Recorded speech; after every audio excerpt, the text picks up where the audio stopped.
হঠাৎ দুপুরবেলার আবদার আলুর পরোটা খাবে, তো যেই বলা সেই কাজ।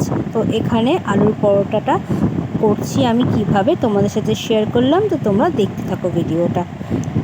তো এখানে আমি আটা ময়দা মিশিয়ে একটু তেল আর সামান্য নুন দিয়ে আটাটা আমি মেখে রেখেছি। এতে আমি 3টে বড় সাইজের আলু কেটে নুন দিয়ে সেদ্ধ বসিয়ে দিয়েছি। তো একটুখানি নুন নিয়েছি পরিমাণ মতো, আর এখানে 3টে কাঁচা লঙ্কা কুচিয়ে নিয়েছি একদম ছোট্ট ছোট্ট ঝিরিঝিরি করে। আর এটা হচ্ছে জিরে আর ধনে শুকনো খোলায় ভেজে মিক্সিতে গুঁড়ো করে নিয়েছি।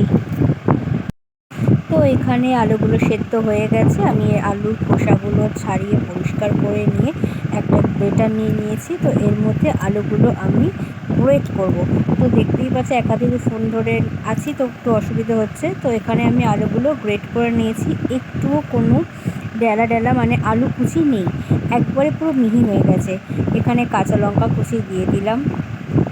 তারপর আন্দাজ মতো এখানে আমি দিয়ে দেবো ভাজা মশলাটা এখানে একটু কম হয়েছিল, তো আমি পরে আরেকটুখানি দিয়েছি, তোমাদের সাথে সেটাও শেয়ার করব। তারপরে পরিমাণ মতো নুনটা আমি একদম আন্দাজ মতনই দিয়েছিলাম, দেখলাম ঠিকঠাক হয়েছে। তো যাই হোক, তারপর এটা ভালো করে আমি এটাকে মেখে নিলাম। মেখে নেওয়ার পর তো আমার আগেই বললাম যে আমার মনে হলো মানে ভাজা মশলাটা একটু কম পড়ে গেছে।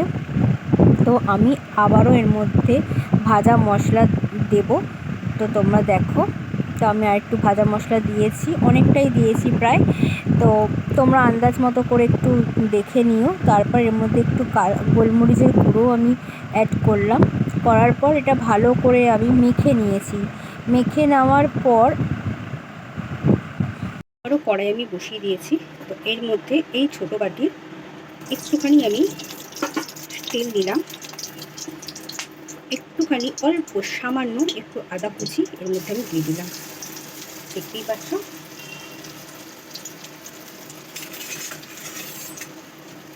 আদাটা জাস্ট একটু মানে ভাজা ভাজা হবে, তোমরা বুঝতেই পারছো আদাটা ভাজা ভাজা হচ্ছে, যেহেতু কড়াইটা গরম ছিল। তার মধ্যে এই আলুর পুরগুলো আমি আলু মাখাটা আমি এর মধ্যে দিয়ে দেবো।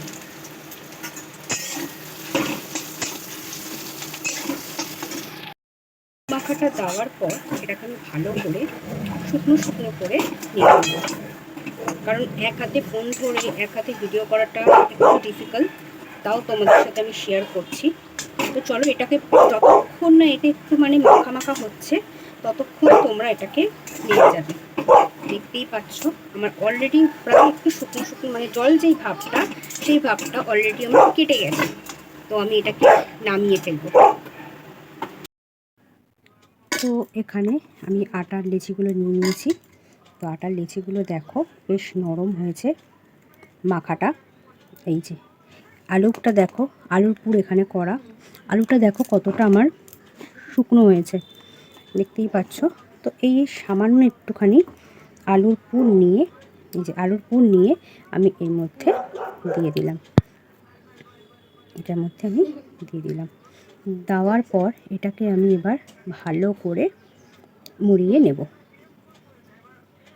দেখো এটাকে ভালো করে জাস্ট আমি মুড়িয়ে নিলাম।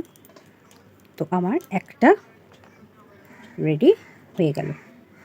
তো এটাকে তোমরা এরকমভাবে হাতের সাহায্যে একটু চ্যাপটা চ্যাপটা করে নেবে, দেখতে বেশ ভালো লাগবে।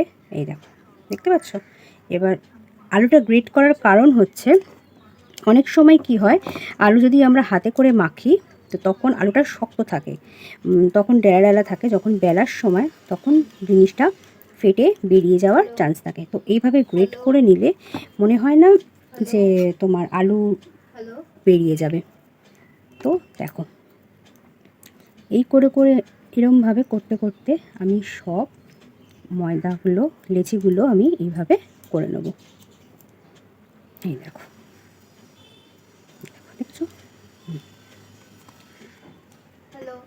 এইভাবে লিচিগুলো আমি সব করে নেব একটা একটা করে। সব লেচিগুলোর মধ্যে আমি পুর ভরে নিয়েছি। এবার শেখবো এটাকে। পুর ভরে নেওয়ার পর এবার শেখবো বেলে,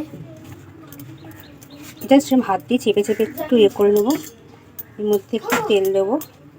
অল্প করে।